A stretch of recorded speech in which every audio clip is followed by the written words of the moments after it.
Olá, meus amores, tudo bem com vocês?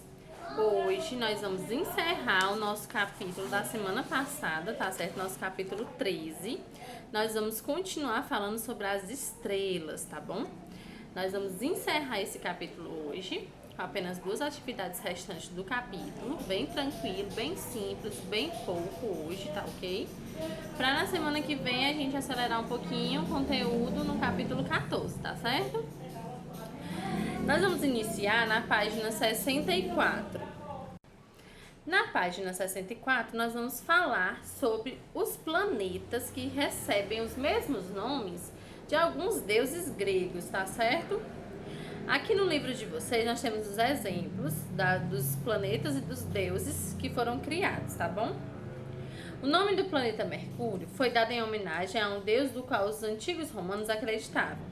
Mercúrio era um deus mensageiro que se movia rapidamente porque tinha asas nos pés. Os gregos chamavam esse mesmo deus de Hermes.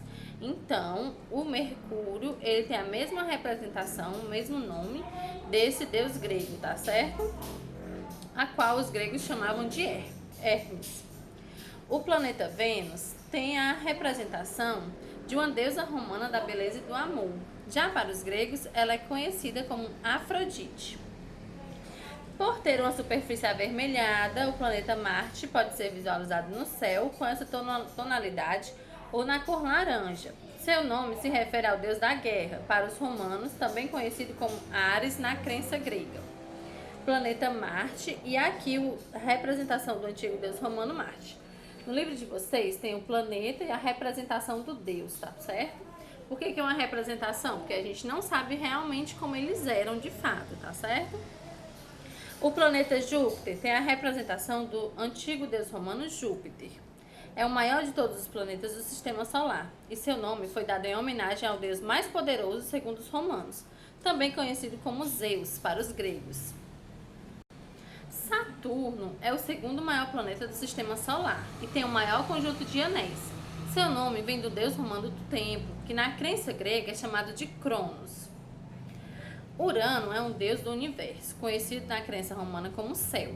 Já Netuno é o deus dos mares para os romanos, também chamado de Poseidon na crença antiga. Aqui eles, ó, e a representação deles, tá certo? Essas aqui são curiosidades que nós temos aqui no nosso livro. Agora nós vamos entrar na parte das constelações. O que são as constelações? Como a gente pode visualizar as constelações no céu, tá certo? Tudo isso a gente vai ver agora.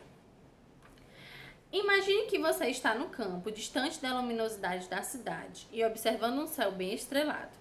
Então, você escolhe uma estrela para ser só sua e vê que à medida que as horas vão passando, não só ela, mas todas as outras estrelas parecem caminhar no céu para o mesmo lado. No dia seguinte, você observa novamente o céu estrelado e tenta achar sua estrela no meio daquela quantidade enorme de pontos brilhantes. Você não consegue mais encontrá-la. Desde a antiguidade, muitas civilizações inventaram um modo de encontrar estrelas no céu, agrupá-las formando figuras. As áreas no céu, onde podemos encontrar conjuntos de estrelas e de outros astros, são chamados de constelações. A maior parte das constelações que conhecemos hoje tem por base as constelações dos gregos antigos. Para cada constelação, eles associavam uma história, quase sempre ligada às suas crenças. Não é muito difícil achar no céu 3 estrelas que juntas costumam ser chamadas de 3 Marias. Para os gregos antigos, eles faziam parte de um agrupamento maior de estrelas chamado Órion. Aqui no livro de vocês está mostrando a representação de uma constelação, tá certo? É quando eles ligam esses pontinhos e formam os desenhos. Eles ligam os pontinhos de cada uma das estrelas e formam um desenho, tá certo? Outra constelação fácil de ser encontrada no céu aqui no Brasil é a do Cruzeiro do Sul. Ela foi muito importante para que as pessoas se localizassem quando não tinha outros meios de localização disponíveis. 4 estrelas brilhantes formam uma cruz. Por isso, esse agrupamento leva o nome de Cruzeiro do Sul. Uma 5ª estrela também é muito brilhante, é chamada de intrometida, por não se encaixar na figura da cruz. Aqui, ó, é a figurinha da cruz, o Cruzeiro do Sul, e aqui é a intrometida que eles falaram, tá certo? Diferenças entre planetas e estrelas no céu. Se observarmos o céu durante vários dias no mesmo horário, vemos que as estrelas parecem se mover juntas na mesma direção, mas existem alguns pontos brilhantes que não se movem da mesma maneira que as estrelas, parecendo passear no céu em outros sentidos. Os gregos chamaram esses pontos brilhantes de planetas. Então, qual é a maior diferença quando a gente olha para o céu e vê os pontos brilhantes?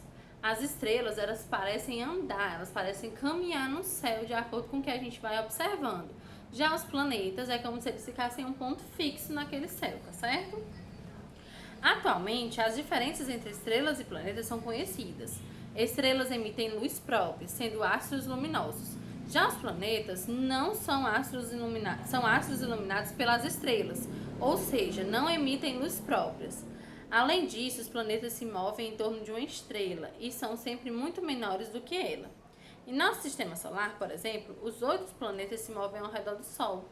O ponto bem brilhante que você vê no céu, logo quando o Sol está se pondo ou logo antes de ele nascer, não é uma estrela, e sim um planeta, Vênus. Então, se a gente observar no céu antes do Sol nascer e antes do Sol se pôr, a gente consegue ver o planeta Vênus, tá certo? Na página 68 e 69, nós temos aqui as atividades, primeiras atividades, tá certo? Vocês vão explicar o que são constelações e fazer uma pesquisa junto com o adulto para que você mostre de que modo o Cruzeiro do Sul é usado para localização. Você pode pesquisar no Google e escrever aqui no livro de vocês, na segunda questão, de que modo o Cruzeiro do Sul ele pode ajudar na localização, tá certo? Na terceira questão, você vai olhar as 3 Marias, são as 3 estrelinhas juntas e vai circular, tá bom? As fases da Lua. Como a gente já viu também uma vez, as fases da Lua, nós temos 4 fases da Lua, que são elas: Lua cheia, quarto crescente, quarto minguante e Lua nova, tá bom? Nós temos essas 4 fases da Lua. Lua bem redonda, Lua pela metade. Lua fino feito à ponta de uma unha.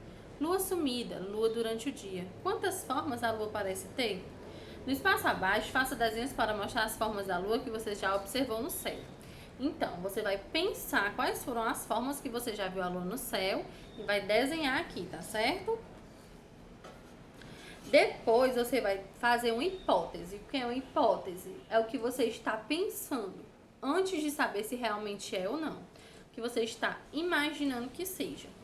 Por que que a Lua fica de um jeito e ora está de outro jeito, tá certo?